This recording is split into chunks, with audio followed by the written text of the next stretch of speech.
नमस्कार दोस्तों, मैं धीरज आप सबका धीरज पांडे मैथमेटिक्स के यूट्यूब चैनल पर स्वागत करता हूं। और आप सभी विद्यार्थियों को मैं बताना चाहूँगा कि आज हम सब यूपीएसआई के प्रीवियस पेपर को अच्छे तरीके से सॉल्व करेंगे।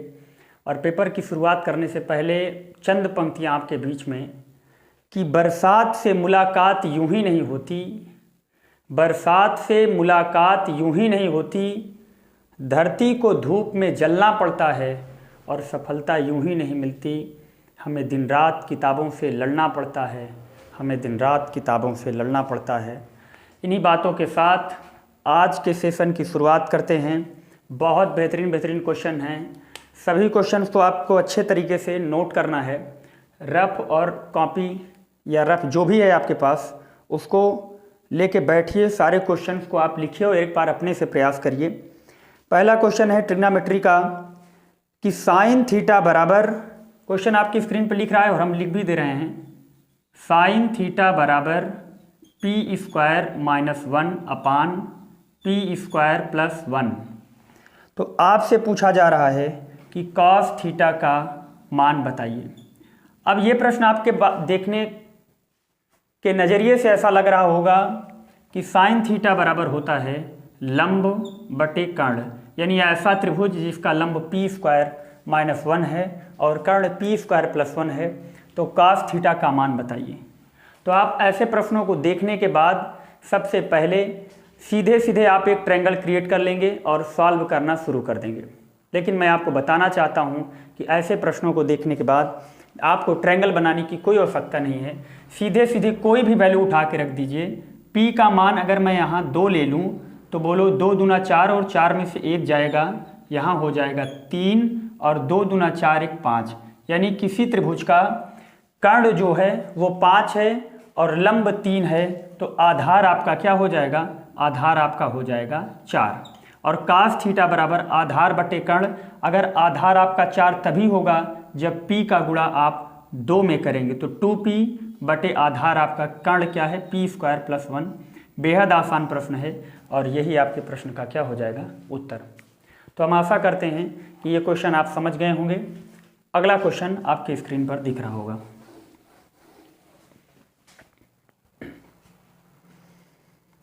अगला क्वेश्चन आपका है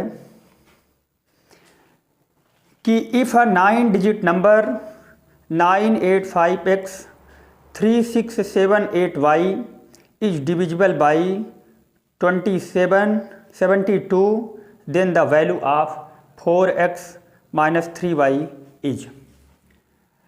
प्रिय विद्यार्थियों, ये क्वेश्चन आपका है 985x 3678y और ये जो प्रश्न है ये 72 से विभाज्य है, तो आपको बताना है 4x माइनस 3y का मान क्या होगा। अब इस प्रश्न को देखने के बाद कहीं ना कहीं आपके दिमाग में ये चीज़ें आनी चाहिए कि first of all y and x की मुझे क्या निकालना होगा? वैल्यू। तो y और x की वैल्यू तभी निकल सकती है जब मुझे 72 का डिविजिबिलिटी रूल पता हो। 72 का नियम है कि कोई संख्या 9 और 8 दोनों से कटेगी तो वो संख्या पूरी तरीके से किससे कटेगी? 72 से। तो 72 से इसे काटने के लिए आपको 8 से इसे काटना होगा। 8 का नियम क्या है कि इकाई, दहाई और सैकड़े के अंक को आप चेक कर लीजिए। अगर यहाँ से 8 से भाग लगाएंगे तो 8 9 72 हो जाएगा और आपके पास बचेगा क्या? 6। और 6 दहाई का अंक 8 के पहाड़े में कब होगा? 8 8 64। तो y का मान यहाँ से निकल के आ जाएगा 4। अब हम डिविजिबिलिटी रूल चेक करेंगे 3 का। 6 3 9, 9 से 9 ये कट जाएगा, 5 4 9 और ये हो जाएगा आपका 8 8 16। 16 में आप जोड़ देंगे 7, 23 हो जाएगा।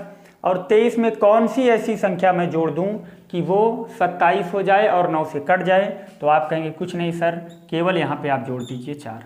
तो 4 चौक 16 और 16 में से कितना घटाएंगे? 12। आपके प्रश्न का उत्तर हो जाएगा 6। हम आशा करते हैं कि ये भी प्रश्न आपके अच्छे तरीके से समझ में आ गया होगा। अब चलते हैं अगले क्वेश्चन पर। ये क्वेश्चन आपकी स्क्रीन पर दिख रहा होगा।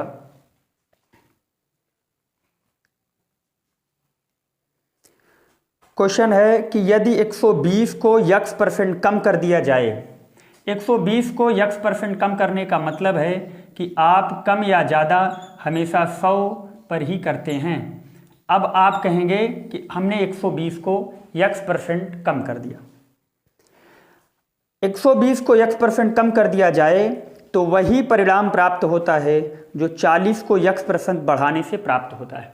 40 को अगर आप x% बढ़ाओगे तो 40 को x% बढ़ाने का मतलब है कि 100 को आप कितना बढ़ा दीजिए, x। तो ये दोनों परिणाम आपस में क्या हो जाते हैं, बराबर हो जाते हैं। तो ये 100 से ये 100 कट जाएगा, 40 से ये 3 बार कट जाएगा, 3x उधर जाएगा 4x हो जाएगा, और आप ये 100 इधर लाएंगे तो हो जाएगा 400, और 400 बराबर आपका हो जाएगा 200 बराबर हो जाएगा आपका कितना, 200 बराबर हो जाएगा 4x। तो x का मान आ जाएगा 50। x का मान आपके सामने क्या है, 50 है। तो अब प्रश्न में बोला जा रहा है कि तब 210 का x%, 210 का x% का मतलब है कि 210 का 50% आप निकाल दीजिए। 210 का 50% यानी आधा कितना हो जाएगा, 105। अब आगे प्रश्न में बोला गया है 180 के x प्लस 20% से कितना अधिक है।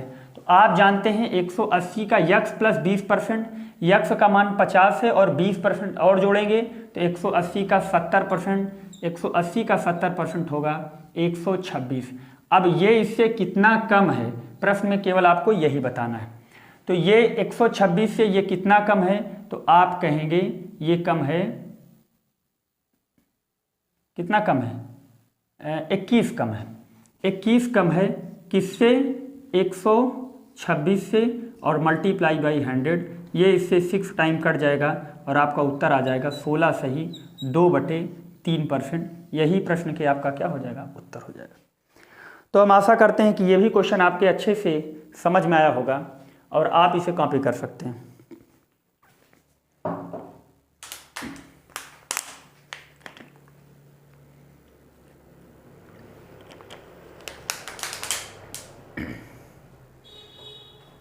तो ऐसे क्वेश्चंस को बहुत ज़्यादा क्रिटिकल नहीं बनाया जाता, जो क्वेश्चन में बोल रहा है वही आप अप्लाई करते चलिए और आपके प्रश्न का उत्तर बहुत जल्द आप तक पहुंच जाएगा। अगला क्वेश्चन है कि 4 वर्ष पूर्व ए और बी की आयु का अनुपात 4:5 था। तो 4 वर्ष पूर्व ए और बी की आयु का अनुपात 4:5 होने का मतलब है कि 4 वर्ष मतलब 4:5, ये 4 वर्ष पहले की बात कर रहा है। फिर प्रश्न में बोला जा रहा है अब से 8 वर्ष बाद। तो 8 वर्ष बाद का मतलब है कि 8 वर्ष पीछे।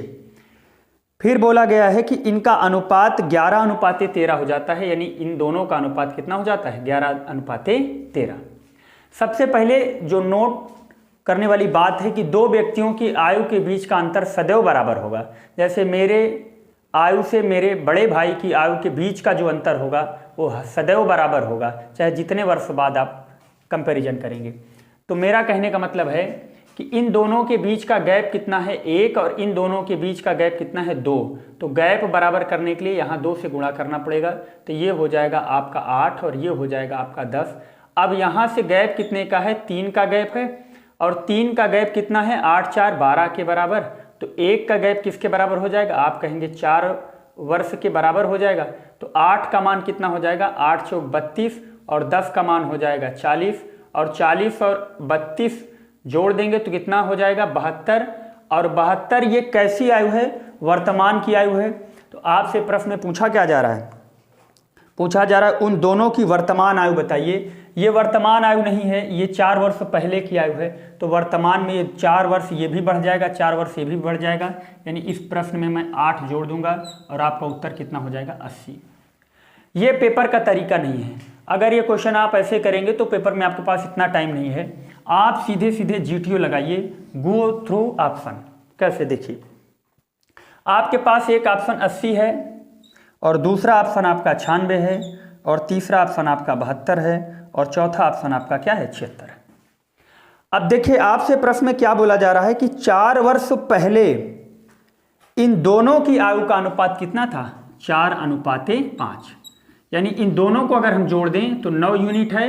ये 9 यूनिट कौन सी आयु है, ये 9 यूनिट है इन दोनों की 4 वर्ष पूर्व आयु। तो 4 वर्ष पूर्व कहने का मतलब है कि 4 दूनी 8 वर्ष, इससे घटा दीजिए 8 वर्ष, इससे घटा दीजिए 8 वर्ष, इससे 8 वर्ष, इससे। अब जो ऑप्शन से 8 वर्ष घटाने के बाद 9 से कट जाए वही उत्तर, 80 में से 8 जाएगा 72, और आपके प्रश्न का उत्तर क्या हो जाएगा? 72। आशा करते हैं कि ये भी क्वेश्चन आपके अच्छे तरीके से समझ में आया होगा। अगला क्वेश्चन आपका क्या है? ज्योमेट्री का है। प्रश्न में बोला गया है कि किसी त्रिभुज ABC के अंतर्गत एक वृत्त बनाया गया है। वह AB और AC भुजाओं को क्रमशः PQ R PQ बिंदुओं पर स्पर्श करता है। AQ इतना है, PC इतना है, सबका डाटा दिया गया है। तो सबसे पहले हम क्या करें कि एक त्रिभुज क्या बनाना है? किसी त्रिभुज ABC के अंतर्गत एक वृत्त है। अच्छा, एक त्रिभुज ऐसा है और ये त्रिभुज आपका इस प्रकार है और इसके अंदर एक वृत्त बनाया, ऐसे एक वृत्त बनाया गया है ऐसे। और ये जो वृत्त बना हुआ है ये त्रिभुज है A B और C, और बोला जा रहा है कि AB और BC और AC भुजाओं को R PQ पर स्पर्श करते हैं। यानी R फिर कहाँ P और Q पर ये क्या करते हैं? स्पर्श करते हैं। और क्वेश्चन में आपके बोला गया है कि AQ बराबर 4.5, AQ बराबर 4.5 सेंटीमीटर। फिर प्रश्न में क्या बोला गया है कि PC बराबर 5.5, PC बराबर 5.5, और क्या बोला गया है? BR बराबर 6, BR बराबर 6। अब इस प्रश्न को आपको देखने के बाद कहीं ना कहीं लगता होगा कि थोड़ा सा क्रिटिकल प्रश्न है, जबकि ऐसा कुछ नहीं है। आप जानते हैं कि किसी भी वृत्त पे दो स्पर्श रेखाएं, अगर एक ही वृत्त पर दो स्पर्श रेखाएं एक ही बिंदु पर जाके मिलती हैं तो दोनों की लंबाइयां आपस में बराबर होती है। तो आप कहेंगे अगर ये 4.5 है तो ये भी कितना होगा? 4.5 होगा। अगर ये 6 है तो ये भी कितना होगा? 6 होगा। ये 5.5 है तो ये भी कितना होगा? 5.5 होगा। अब आप इस प्रश्न को हल करने के लिए एक अप्रोच अपनाएंगे कि सभी भुजाओं को क्या करना है? जोड़ना है। लेकिन अगर मेरा मानना है कि एक भुजा, दो भुजा और तीन भुजा, यानी इन तीन बिंदुओं को जोड़ के हम 2 से क्या कर दें? गुणा। तो आप कहेंगे 6 प्लस 5 4 9, और ये कितना हो जाएगा आपका? 5.5 और 4.5 कितना हो जाएगा? 10, और 10 6 हो जाएगा 16, और 16 का हम डबल कर देंगे, कितना हो जाएगा? 32 सेंटीमीटर। यही आपके प्रश्न का क्या हो जाएगा? आंसर हो जाएगा। हम आशा करते हैं कि ये भी क्वेश्चन आपके अच्छे तरीके से समझ में आया होगा। अगला क्वेश्चन आपका